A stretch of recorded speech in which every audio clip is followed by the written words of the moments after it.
Are you constantly feeling overwhelmed, like there's an invisible to-do list only you can see? Do you feel like you're managing not just your life, but your partner's too? If so, you're not alone. Welcome to Relationship and Hookup Compass. And today, we're shining a bright light on something many of us experience, but rarely talk about: emotional labor. Hey everyone, and welcome back to Relationship and Hookup Compass. I'm your host, Chloe, and today we're diving into a topic that is so crucial, so pervasive, yet so often remains unseen and unacknowledged: emotional labor. Think about it. Have you ever felt like you're constantly anticipating needs, managing schedules, remembering birthdays, planning social events, or even just making sure your partner has clean socks? It's more than just doing chores, isn't it? It's the invisible, ongoing mental and emotional work that keeps life running smoothly. For so many women, this invisible burden is a significant source of stress and resentment in relationships. Our episode today is titled Emotional Labor: The Invisible Burden Women Carry in Relationships. And my goal is to not just define it, but to empower you with the tools to identify it in your own life and, crucially, to work towards a more equitable partnership. Because, frankly, you deserve a relationship where the mental load is shared and where your efforts are seen and appreciated. Defining emotional labor: it's more than just chores. So, what exactly is emotional labor? It's not just doing the dishes or picking up groceries. It's the cognitive and emotional effort involved in managing relationships, households, and even other people's feelings. It's often the anticipation of needs, the planning, the organizing, and the remembering that falls disproportionately on women. Let's break it down. It includes things like anticipating needs, thinking ahead about what needs to be done. Oh, we're out of milk. His mom's birthday is next week. Planning and organizing, arranging appointments, booking holidays, planning meals, managing finances, remembering details, birthdays, anniversaries, doctor's appointments, school events, mediating family conflicts, being the peacekeeper, the diplomat, managing social calendars, ensuring you're both available for events, scheduling playdates, emotional regulation, managing your emotions to support his, or ensuring the emotional atmosphere of the home is positive. Relationship maintenance, remembering to check in with family members, sending thank you notes, maintaining friendships. It's the silent, continuous background processing that often goes completely unnoticed by the person benefiting from it. It's the difference between saying, "What's for dinner?" and having already thought about the ingredients, the recipe, the dietary restrictions, and planned the cooking process. See the difference? The gender divide. Why women carry more. Now, why does this invisible burden so often fall on women? This isn't about blaming individuals. It's about societal conditioning and deeply ingrained gender roles. From a young age, girls are often socialized to be caregivers, nurturers, and facilitators. We're encouraged to be good listeners, empathetic, and organized. These expectations, while seemingly positive, create a default where women are often expected to be the primary managers of domestic and emotional life. Men, on the other hand, are often taught to focus on external achievements, and sometimes, frankly, are not equipped or encouraged to develop the same level of anticipatory thinking or emotional attunement within the domestic sphere. This isn't to say men don't contribute. Of course they do. Many men are actively trying to be more involved. But the default often remains the woman. She's the project manager of the household, even if her partner is a willing contributor. And in many heterosexual relationships, this imbalance is still stark. This leads to unequal partnerships and a feeling of unfair play. The impact: burnout, resentment, and unfairness. The consequences of carrying this heavy mental load are significant. First and foremost, burnout. You're constantly thinking, planning, doing, and that's exhausting. It leads to mental fatigue, stress, and feeling perpetually overwhelmed. Secondly, resentment. When you feel like you're the only one noticing and taking care of everything, it breeds bitterness. You start to feel unappreciated, unseen, and taken for granted. This erodes intimacy and connection.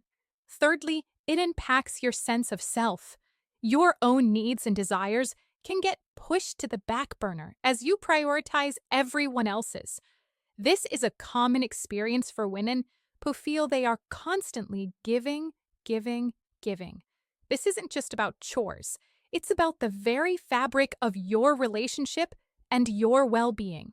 Recognizing the signs in your relationship. So, how do you know if emotional labor is imbalanced in your relationship? Here are some signs to look out for. You're always the planner. Whether it's holidays, weekend plans, or even just dinner, you're the one initiating and organizing. You're the rememberer. You're the one who remembers birthdays, anniversaries, doctor's appointments, and school events. You're the default parent for mental tasks, even if your partner is hands-on. Are you the one thinking about school notices, packing lunches, or finding lost items? You feel like you have to nag or remind constantly. If you're constantly prompting your partner to do things they said they'd do, that's a sign. You're the household project manager. You oversee home repairs, budgeting, and all the administrative tasks. You feel emotionally responsible for your partner's happiness or discomfort. Are you constantly cushioning blows, smoothing things over, or walking on eggshells? If a lot of those resonated with you, then it's highly likely you're carrying a significant portion of the emotional labor, and it's time to address it. Strategies for a more equitable partnership. Communication is key. The good news is you can shift this dynamic. It requires effort, patience, and most importantly, open and honest communication. This isn't about shaming your partner, it's about creating a truly balanced and respectful relationship. Here are some strategies. Name it to tame it. The first step is acknowledging emotional labor exists. Explain to your partner what it is and how it impacts you. Use I statements. I feel overwhelmed when I'm the only one remembering all the appointments. Make the invisible visible. Write down all the tasks you do, every single one, even the mental ones. Create a shared list. It can be eye-opening for both of you. Many partners genuinely don't see the extent of the unseen work. Divide and conquer, truly. Once you have the list, actively discuss how to divide tasks. Don't just assign chores, assign ownership. If your partner takes on food, they're responsible for planning meals, making grocery lists, and doing the shopping, not just one piece. This is about shared responsibility, setting boundaries, and delegating effectively. Part of achieving equitable division of labor is learning to set healthy boundaries and delegate effectively. Resist the urge to micromanage. Once a task is delegated, let it go. Your partner might do it differently than you, and that's okay. If you constantly step in or redo their work, you're still doing the emotional labor of oversight.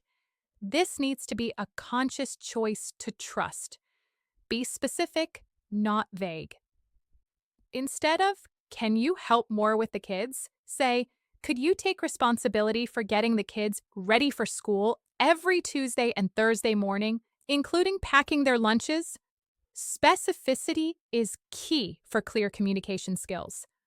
Allow for imperfection.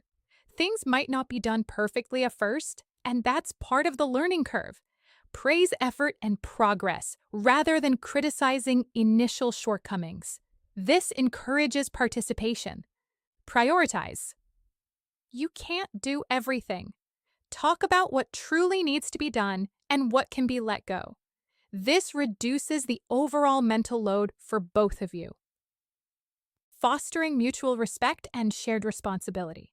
Ultimately, achieving true shared responsibility is about fostering mutual respect in your relationship dynamics.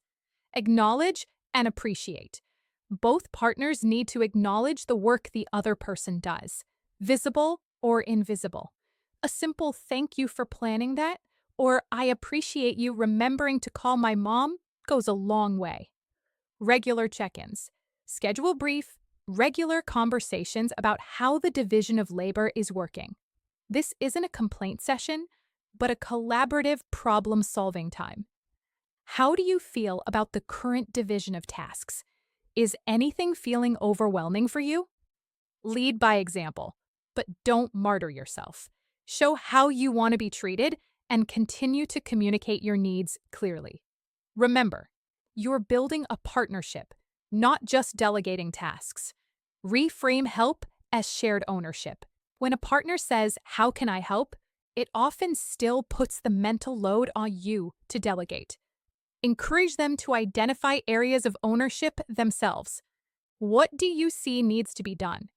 This shifts from helping you to sharing responsibility. I've heard countless stories from women who have successfully navigated this.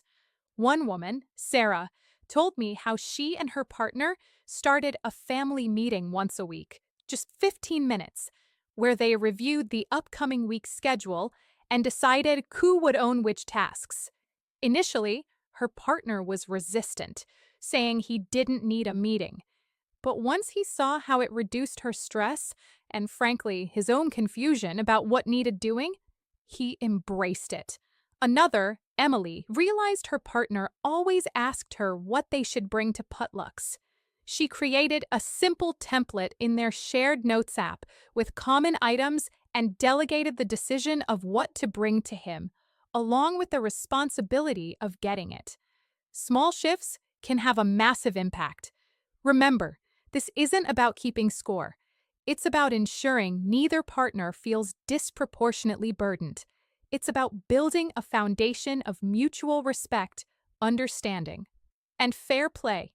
When both partners are contributing equally to the emotional labor and the mental load, relationships flourish. You have more energy for connection, intimacy, and simply enjoying each other's company. So, to recap our deep dive into emotional labor today on Relationship and Hookup Compass, we defined emotional labor as the invisible, cognitive, and emotional work of managing relationships and households, often disproportionately carried by women. It's more than just physical chores, it's the mental load and relationship maintenance. We explored why gender roles and societal conditioning contribute to this unequal burden for women. We discussed the serious impacts, including burnout, resentment, and a diminished sense of self. We armed you with signs to recognize unequal emotional labor in your own relationship. And most importantly, we provided actionable strategies for fostering equitable partnerships through communication skills, setting healthy boundaries, delegating effectively, and cultivating mutual respect and shared responsibility. Your well-being matters, your energy matters, and your contributions, visible or not, deserve to be seen, appreciated, and shared. By addressing emotional labor, you're not just improving your relationship, you're reclaiming your time, your energy, and your peace of mind. Thank you so much for joining me today on Relationship and Hookup Compass. I truly hope this episode empowers you to have those important conversations and create a more balanced relationship for yourself.